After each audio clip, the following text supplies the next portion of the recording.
महाशिवरात्रीनिमित्त आज आपण बघणार आहोत पौष्टिक मखाण्यांची खीर।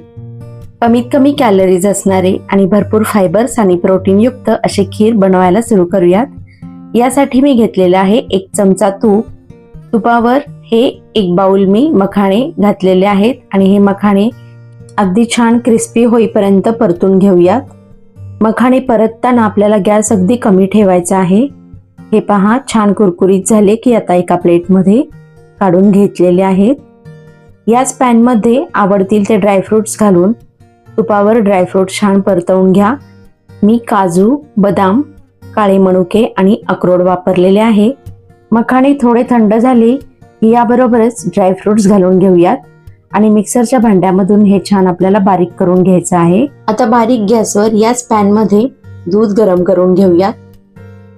दूध उकळले की यामध्ये कंटिन्युअस हलवत आपल्याला ही पावडरही घालून व्यवस्थित मिक्स करून घ्यायची आहे। मी साधारण 4 चमचे साखर वापरलेली आहे। तुम्ही तुमच्या आवडीनुसार साखर कमी जास्त करू शकता।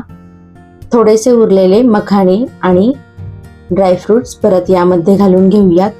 हे पहा अतिशय सुंदर अशी दाटसर खीर तयार झालेली आहे।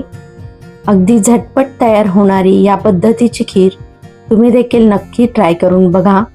हे पहा आता ही खीर आपण एका बाउलमध्ये काढून घेऊयात। गरम गरम असतानाच मस्त एन्जॉय करा।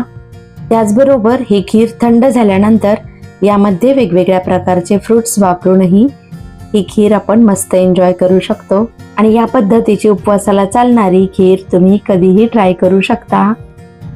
तुम्हा सर्वांना महाशिवरात्रीच्या माझ्याकडून खूप खूप शुभेच्छा।